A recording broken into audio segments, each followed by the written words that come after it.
Hello, dear friend. Today's date is the 19th of May. Thank you so much for always being here with me, as always. And today is for the Lord. Thank you so much for spending your time with the Lord. This is our service to Him. So before we proceed, let's have a short prayer. Let's bow down head and let's pray. Father in heaven, Lord God, thank you so much, Lord, for being with us here today as we will spend our time with you, Lord. Thank you so much, Lord. And as we go along with this service, Lord, we pray, Lord, that you always guide us, bless us as always. Please bless all the brothers and sisters who are here this time, Lord. And it's up to you, Lord, for giving us the gifts that we are supposed to be given for our service to you, Lord. And we ask these gifts, Lord, for as per your will and as per your time, Lord. We would like to thank you once again, Lord, for everything that you have done to us during the past weeks. And in this incoming weeks, Lord, we pray also that you will continue to guide us, to provide us, and to help us with everything that we do. Thank you so much, Lord, once again. And God bless us all. This we ask in Jesus' name. Amen. All right, so before we proceed to the scripture reading, we will sing for the Lord. Thank you so much once again.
Our scripture reading for today is taken from the book of 2 Samuel, chapter 11, verses 1 to 27. David and Bathsheba. Second Samuel chapter 11 verse 1. And it came to pass after the year was expired at the time when kings go forth to battle that David sent Joab and his servants with him and all Israel. And they destroyed the children of Ammon and besieged Rabbah, but David tarried still at Jerusalem. And it came to pass in an evening tide that David arose from off his bed and walked upon the roof of the king's house, and from the roof he saw a woman washing herself, and the woman was very beautiful to look upon. David sent and inquired after the woman, and one said, Is not this Bathsheba, the daughter of Eliam, the wife of Uriah the Hittite? And David sent messengers and took her and she came in unto him, and he lay with her, for she was purified from her uncleanness. She returned unto her house. And the woman conceived and sent and told David and said, I am with child. And David sent to Joab, saying, Send me Uriah the Hittite. Joab sent Uriah to David. And when Uriah was come unto him, David demanded of him how Joab did, and how the people did, and how the war prospered. And David said to Uriah, Go down to thy house and wash thy feet. And Uriah departed out of the king's house, and there followed him a mess of meat from the king. But Uriah slept at the door of the king's house with all servants of his lord, and went not down to his house.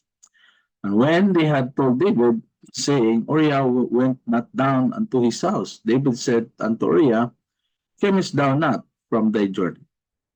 Why then didst thou not go down unto thine house? And Uriah said unto David, The ark and Israel and Judah abide in tents, and my lord Joab and the servants of my lord are encamped in the open fields. Shall I then go into mine house to eat and to drink, and to lie with my wife, as thou livest?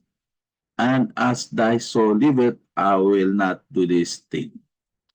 And David said to Uriah, Tarry here today also, and tomorrow. I will let thee depart. So Uriah abode in Jerusalem that day and the morrow. And when David had called him, he did eat and drink before him, and he made him drunk. And at even he went out to lie on his bed with the servants of his lord, but went not down to his house. And it came to pass in the morning that David wrote a letter to Joab and sent it by the hand of Uriah. And he wrote in the letter, saying, Set ye Uriah in the forefront of the hottest battle, and retire ye from him, that he may be smitten and die. It came to pass when Joab observed the city, that he assigned Uriah unto the place where he knew that valiant men were. And the men of the city went out and fought with Joab. And there fell some of the people of the servants of David, and Uriah the Hittite died also. Then Joab sent and told David all the things concerning the war, and charged the messenger, saying, When thou hast made an end of telling matters of the king, of the war unto the king, and if so be that the king's wrath arise, and he say unto thee, Wherefore approach ye so nigh unto the city when ye did fight, when ye not that they would shoot from the wall, who smote Abimelech, the son of Jerubesheth? Did not a woman cast a piece of a millstone upon him from the wall, that he died in Thebes? Why went ye nigh the wall? Then say thou, Thy servant Uriah the Hittite is dead also. So the messenger went and came and shewed David all that Joab had sent for him for. And the messenger said unto David, Surely the men prevailed against us, and came out unto us into the field, and we were upon them even unto the entering of the gate. And the shooters shoot from off the wall upon thy servants, and some of the king's servants be dead, and thy servant Uriah the Hittite is dead also. Then David said unto the messenger, Thus shalt thou say unto Joab, Let not this thing displease thee, for the war sword devoureth one as well as another. Make thy battle more strong against that city, and overthrow it, and encourage thou him. And when the wife of Uriah heard that Uriah her husband was dead, she mourned for her husband. And when the morning was past, David sent and fetched her into his house, and she became his wife, and bare him a son. But the thing that David had done displeased the Lord. This is the word of the Lord. Thanks be.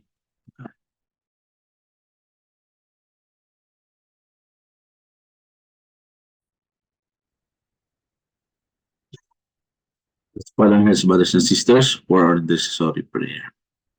Our Father in heaven, Lord God, we are coming to you once again, Lord. We will humbly ask for you, Lord, for all our prayers, all our requests, all our desires, Lord. You can see it in our hearts, in our mind, in ourselves, in the whole of us, Lord. You can see it, Lord. We pray, Lord, that you will grant this in your time and in your way, Lord. Thank you so much, Lord, for everything that you have provided to us, especially during the past days, past months, and past weeks, Lord. We pray, Lord, that you will always continue to provide us with everything that we need. We would like to request you, Lord, that you will never leave us in everything that we do, Lord. You'll always be there helping us, especially in solving our problems and finding solutions to everything that we do, Lord. We pray, Lord, that all the brothers and sisters, wherever they are now this time, continue to bless them, protect them as always. We pray also, Lord, for all our families, not only here, but also in each of our countries, Lord. We pray, Lord, you will always protect them, bless them as always. We pray, Lord, for the continuance of your blessings to them as well for us. Pray, Lord, for this church, for this world, peace for this world, and the protection from all the catastrophes that's happening, Lord. We pray also for that, Lord. We pray, Lord, for our work, that you always be there supporting us always, helping us in solving all the problems, all the workloads, all the stress that we get from the workload. We pray, Lord, that you will give us the ability to handle all the stress, all the anxieties, worries, and everything, Lord, and that everything we can solve, everything we can uh, everything we can get out and get through with all the challenges that we are facing, Lord, all the workloads, Lord. We pray, Lord, that you always be there to help us, Lord. Keep us healthy, Lord. Keep us healthy life and keep us away from all the stress, not only physical, but also emotional, also, Lord. Help us that we will not be having stress, Lord. Lord, we also pray for all our financials.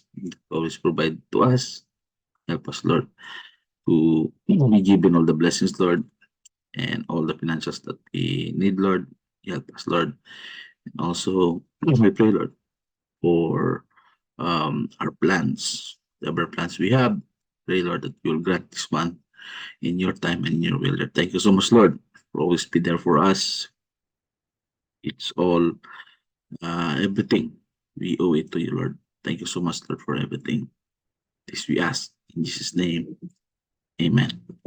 All right, brethren. Now we will proceed to the preaching for today.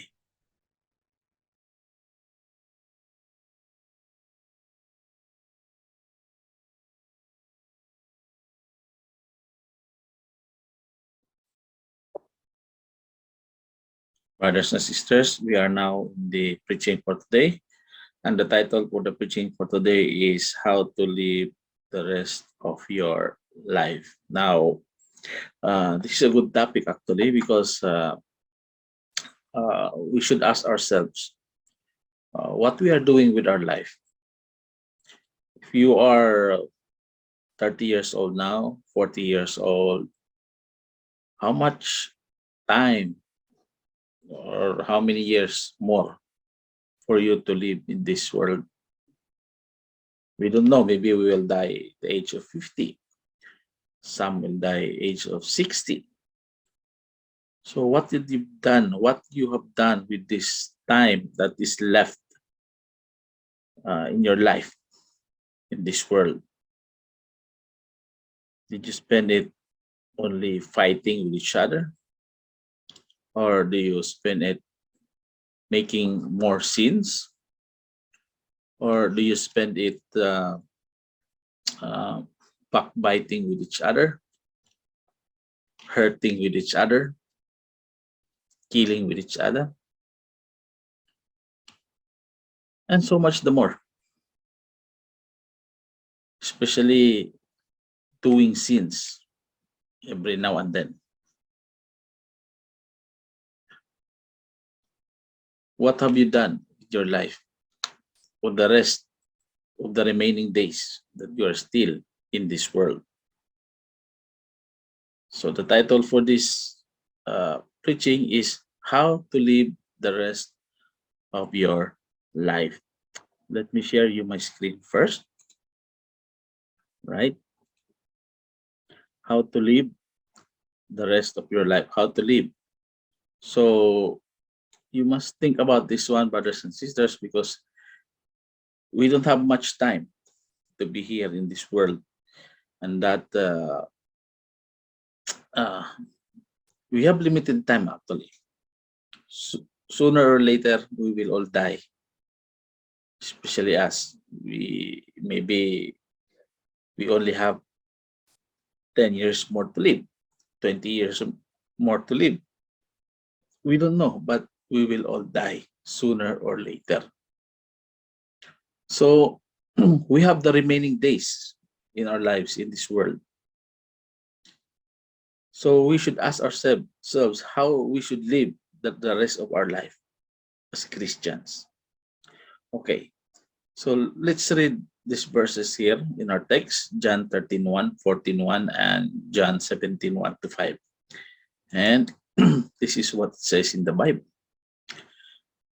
Now, before the feast of the Passover, when Jesus knew that his hour was come, that he should depart out, he loved them unto the end. Okay, so this is the time he's almost will be killed here. This is the feast of Passover. Okay, let's continue reading. John 14:1. Let not your heart be troubled. This is what Jesus Christ said. Let not be your heart be troubled. Ye believe in God, believe also in me. So these words spake Jesus in verse 1 in chapter 17. These words spake Jesus and lifted up his eyes to heaven and said, Father, the hour is come.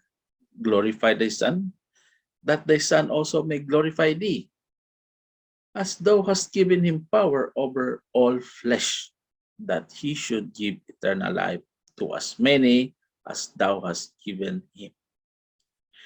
And this is the eternal, that they might know thee, the only true God, and Jesus Christ, whom thou hast sent.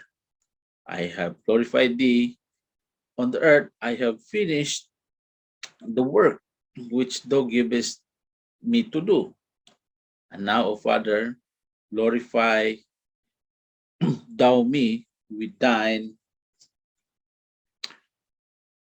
own, with me, with thine own, with the, right, sorry, with thine own self, with the glory which I had before thee, before the world was. Right. So, brothers and sisters, before we start, let's have a short prayer. Let's bow our heads. Our Father in heaven, Lord God, I would like to pray, Lord, as we go along with this preaching, Lord, open our hearts and our mind for us to understand all the words that need us to know on how we should live fully in your life, in your path, Lord, in this world.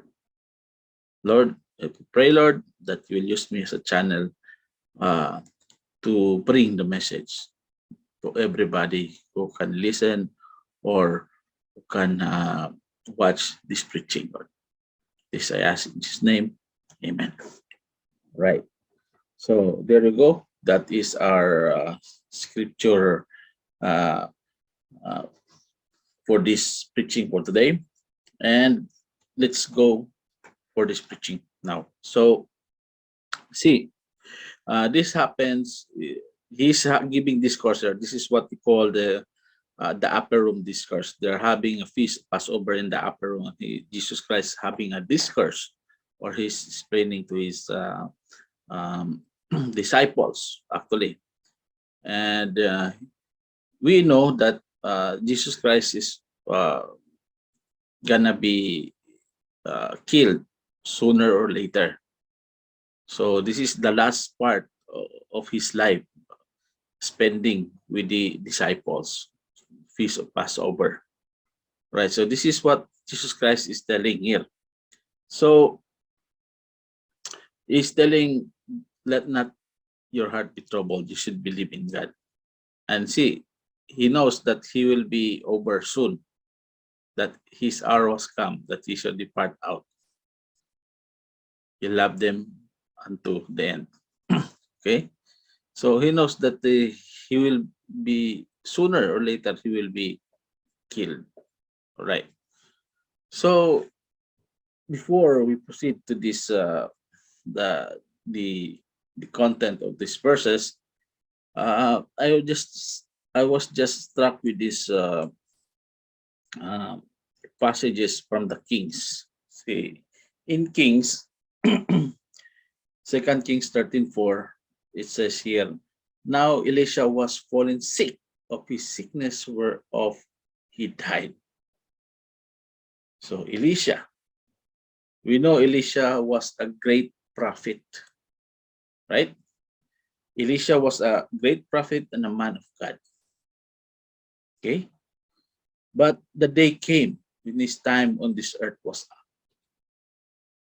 So he's a man of God. He's a great prophet, but he has his time and it's ending. And see, he had sickness and he died. And Elisha died and they buried him in verse 20. All right. So we all have a timeline in this world, brothers and sisters. Because sooner or later, we are all gonna be die. Right? So we are all gonna be die. We all gonna die. So think about it. How many years more you will live in this world? Very few only. Few more years you are living on this world. So how do you spend it? Do you spend it wisely? Or do you make most of this time that you have spent in this world? Or do you spend it with something else that can destroy you or can lose your salvation? Right? So, you know, here, Elisha, he's a great prophet. He's very great prophet. But see, he still has his time. He will die. And he died, of course. And sickness came to him. Right? So, although, brothers and sisters, we are well this year, still 2022, we're still well, all well. Maybe we're all okay. Maybe we are all still fine within this year, 2022. But one thing sure, and one thing that we all share the same, and that is to date, all of us had exactly the same amount of time allotted to us. And going forward, the same will be true for as long as we live. Right? So we all have the same time allotted. We have allotted time You and me, you have allotted time in this world. Maybe 20 years more for me to live, or maybe you, maybe 5 years more, maybe tomorrow you will die. We don't know. Very short only. And we all have time allotted for us.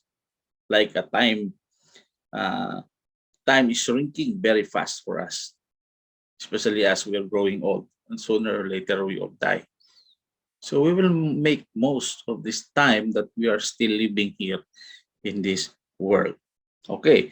So, however, when you look at our individual lives, there are some differences related to time, of course, because some we differ in how long we have lived, and also we differ in how long we have to live. Of course, maybe tomorrow you will die, the others will die 10 years from now, 20 years from now. So we all have a difference in that time.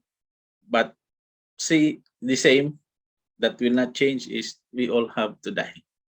All right, we all have to die, only in time. So in time, we differ in how long we have lived, and we differ also in how long we have to live.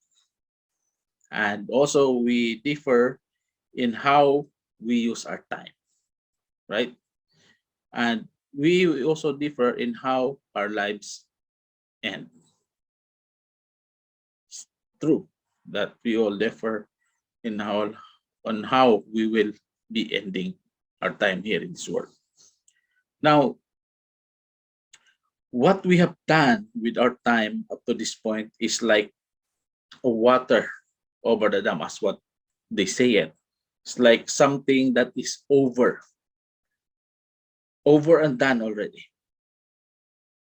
Especially its unfortunate occurrence. So it's gone forever. What we have done in our time, it's already gone forever. The past is already gone.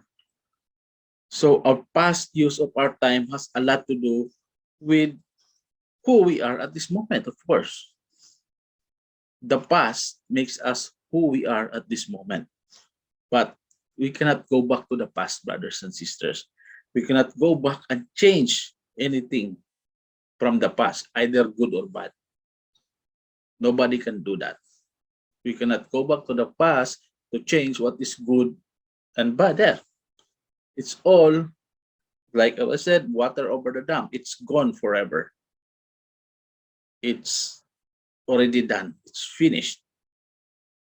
However, we can confess past misuse. If we misuse the time that we have spent during the past years, we can still confess the misuses of our time. And what we will do, we will receive forgiveness. And what else? We will move on. Right? So confess past misuses of our time. We forgive, receive forgiveness, and move on. That's it. So that's why I'm very concerned of the time that we have left in this world. The time left in this world. So what we have referred on the previous verse, this is the discourse. This is what we call the upper room discourse. And this was the momentous moment for Jesus Christ as he was soon to be arrested and crucified. But it is also a momentous moment for his followers, because from this point on, everything was going to change. Everything is going to change, brothers and sisters. So I believe that what Jesus taught here was not only critical for the apostles, not only critical to the apostles, but what he had taught here can also go a long way in helping us to know how to live the rest of our lives so that they really matter. This really matters. It's telling us how we should live for the rest of our lives. Okay. So this day, we are going to look at three fundamental principles that should strengthen, that we should strengthen in our lives. Okay. 3 fundamental principles that should be strengthened or to be secured in our life. The first one is know why you are here. You should know why you are here, brothers and sisters. John 13:1. Now before the feast was over, when Jesus knew, Jesus knew that his hour was come, that he should depart out. He loved them unto the end. Okay. Know why you are here. Jesus did. He knows why he is here. So, like a 12-year-old boy, when he's still a boy, we remember in Luke here, this is what happened in Luke. When he's a 12-year-old boy, when he has lost, and what he have said to his parents, and he said unto them, how is it that ye sought me? Wist ye not that I must be about my father's business? So as a 12-year-old boy, Jesus said this to his parents, that why is it that you were looking for me?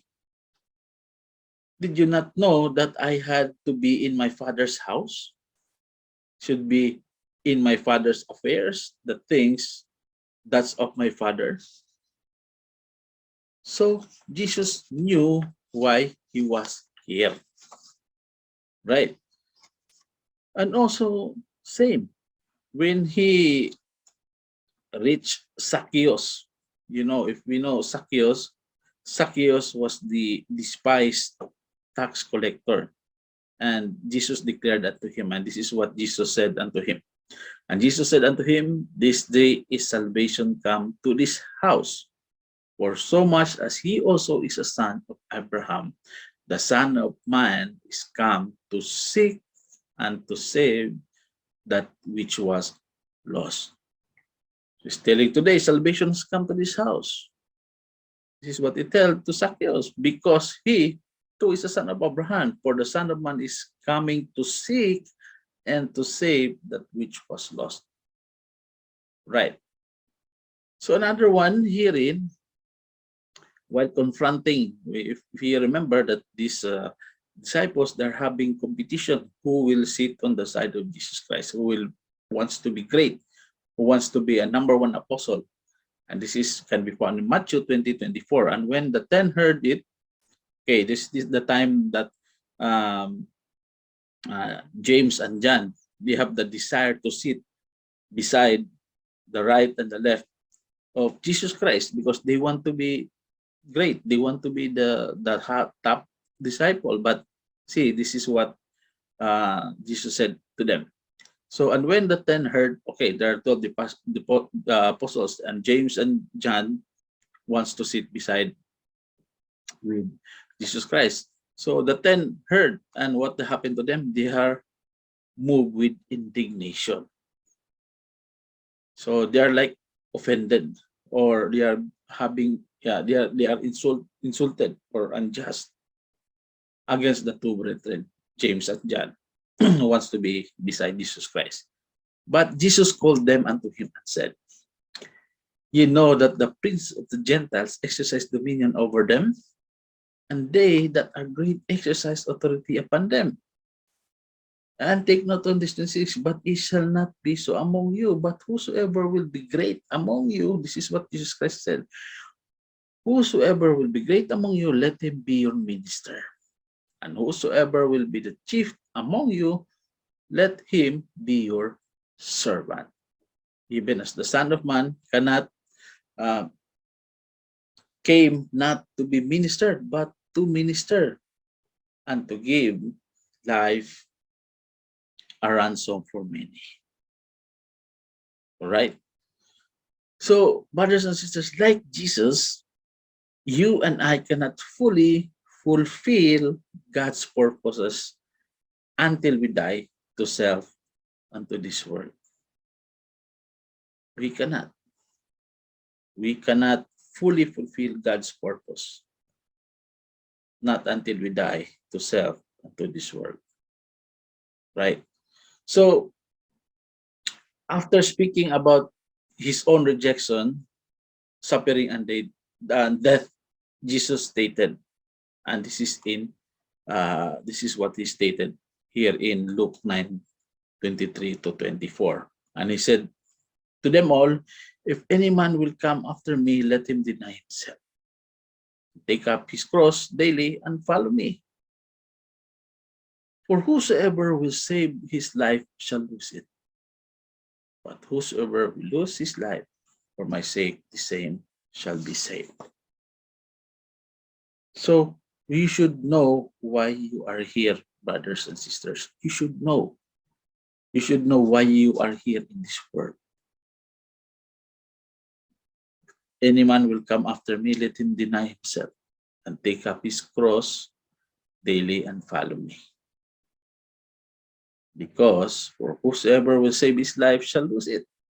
But whosoever will lose his life for my sake, the same shall save it. Know why you are here, brothers and sisters. Let's go to the second point. The second fundamental that we should strengthen or we should secure. First one is we should know ourselves. The second one is believe in God. Let not your heart be troubled. You believe in God. Believe also in me. Okay. So Jesus told and would tell his followers things that were deeply disturbing. He knew that this is that their preconceived idea. They have preconceived idea. They are already having these ideas about the Messiah and the Messianic kingdom were about to be crushed, because what they are thinking that the Messiah will come and replace the king, like a war, something like that. But it's not. It's the Messiah was killed. Something different.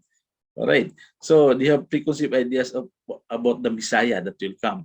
There's like thinking that Messiah will come and he will replace the king. But it's not happening like that. It's something different. So they were about to witness his arrest. So the Messiah was arrested and also suffering and crucifixion. Right? You can almost see Jesus looking at each of the apostles with genuine love and affection when he said, do not let your heart be troubled. Believe in God. Believe also in me. Okay? So, brothers and sisters, God is all powerful.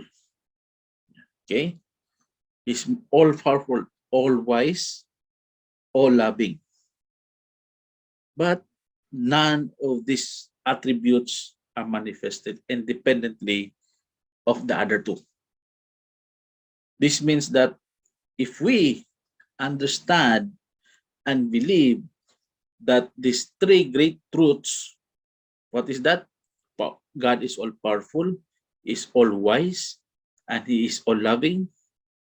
If we know and believe that these three great truths, we can face life and whatever comes with the calm assurance that God is in control.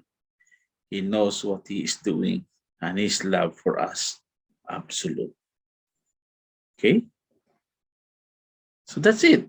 Believe in God. So remember, brothers and sisters, what you have written in John 5:4. For whatsoever is born of God overcometh the world. Whatsoever is born of God overcometh the world. And this is the victory that overcometh the world, even our faith. Who is he that overcometh the world? But he that believed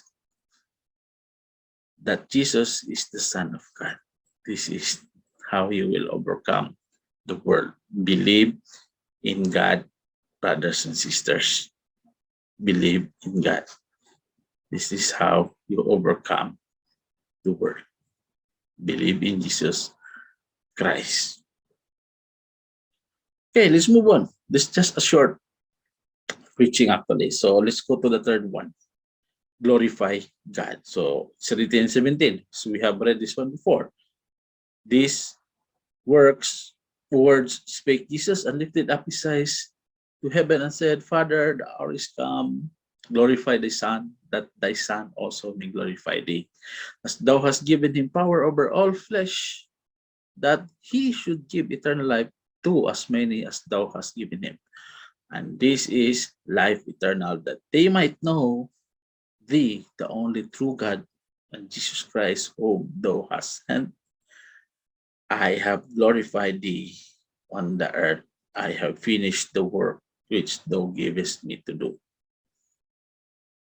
And now, O Father, glorify me, thou, with an own with glory which I had before uh, thee before the world was. Okay, so this is what is written in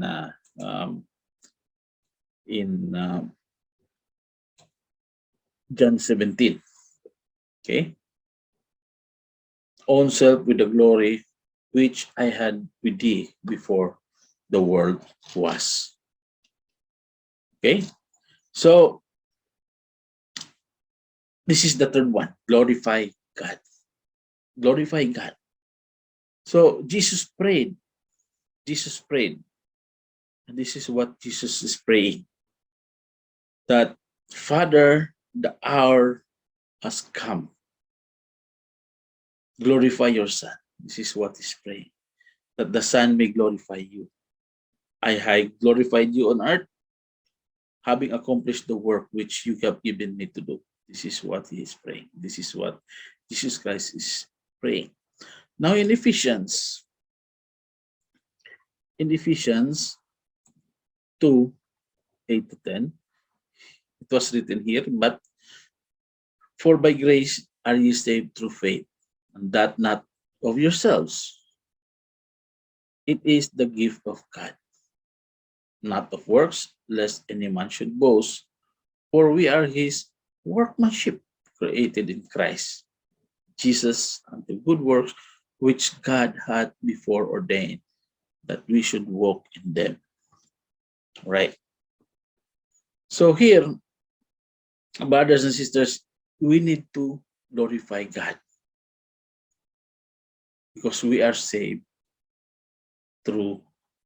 by grace, through faith. Okay?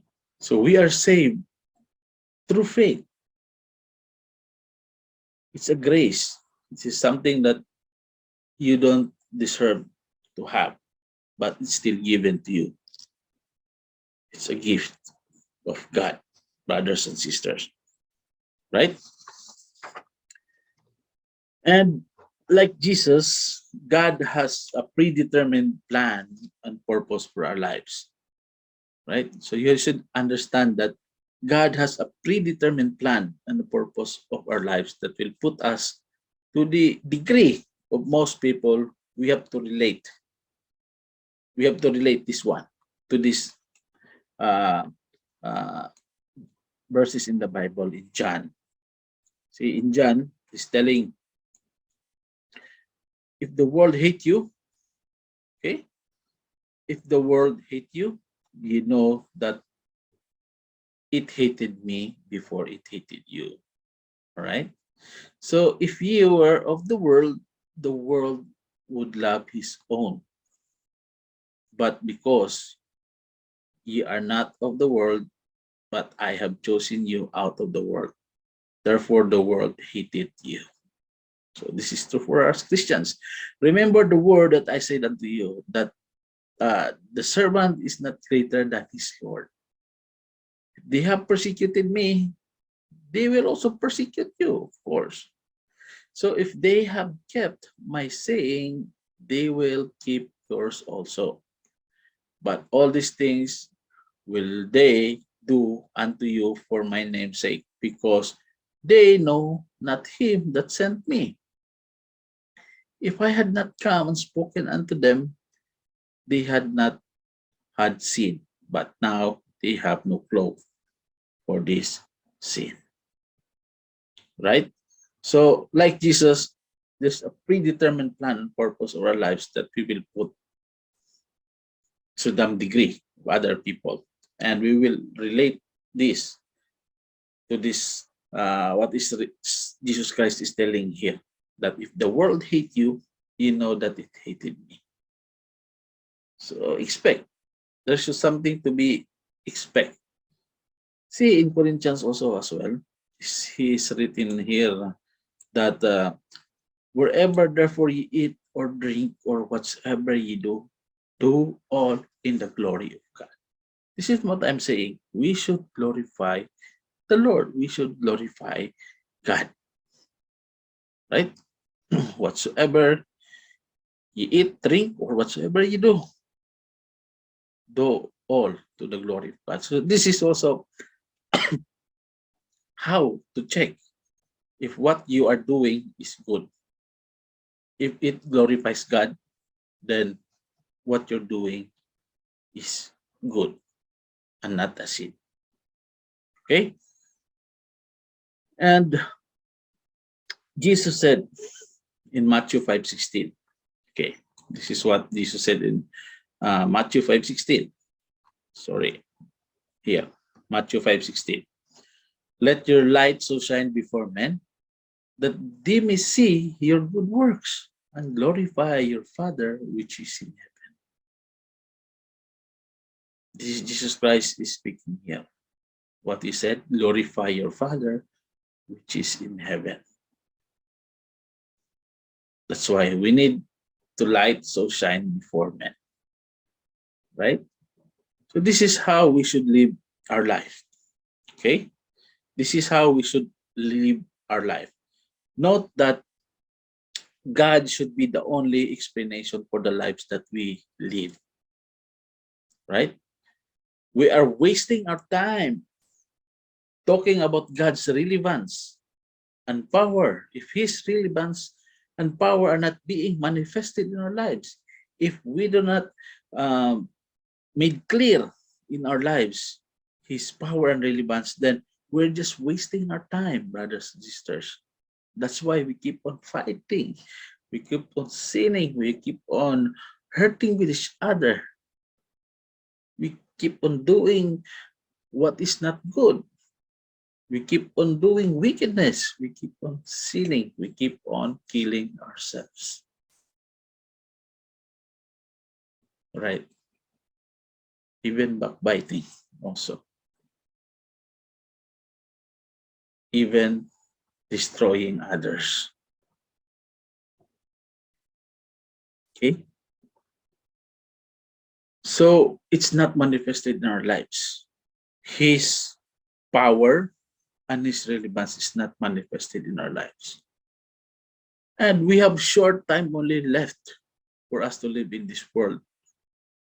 How much more time we should spend on those things? We need to glorify our Father which is in heaven.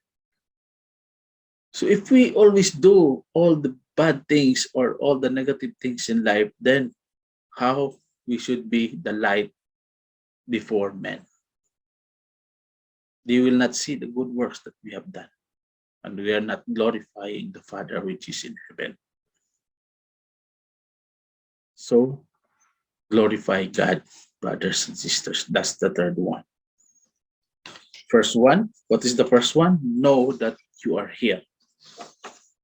Number two, believe in God. Number three, glorify the Lord. Let's go to the conclusion. Now, I would encourage brothers and sisters you to become very familiar with these chapters that we have discussed in this preaching, previous chapters that we have read. I encourage you to become very familiar with these chapters, right? Read, brothers and sisters, read, reread again them while meditating on the facts that these words were spoken by Jesus. Okay, these words are spoken by Jesus to those who would be used by God to change the world as they knew it. Right? So, pray in Jesus' name. pray in Jesus' name, brothers and sisters, that God would enable you to fulfill His purpose for your life. Believe in God's love for you. Believe God's ability to manifest the life of Jesus Christ in you. Make most of the time that we have here on this world. It's not too much anymore, brothers and sisters. Let's not waste it. So, how? We should live to glorify God and leave all other matters to Him. That's it. Let's live a godly life. That's how you will spend the rest days, the rest years of your lives in this world. That's it, brothers and sisters. Thanks at the end of this preaching. And I would like to thank you again for being here in this ministry. And I hope all the things that we have heard today will manifest in our lives. Let's pray, brothers and sisters. Our Father in heaven, Lord God, I'd like to thank you, Lord, for the words, the wisdom that you have shared to us today, Lord. Thank you so much, Lord, for these words. And we pray, Lord, that all these things, your relevance and power, will manifest in our lives, Lord. That you will walk straight to you, Lord. That the rest days, years that we have left in this world will be fruitful, Lord. And that it will not be wasted, Lord, for anything else, Lord. Help us, Lord, to be Christians that walk in your path, Lord, in your light. This we ask in Jesus' name. Amen. So thank you so much, brothers and sisters. And this is the end of the preaching for today. And I would like to thank you all for being here. God bless you all. And please always pray for the church. Thank you so much, brothers and sisters. God bless you all. Have a happy Sunday.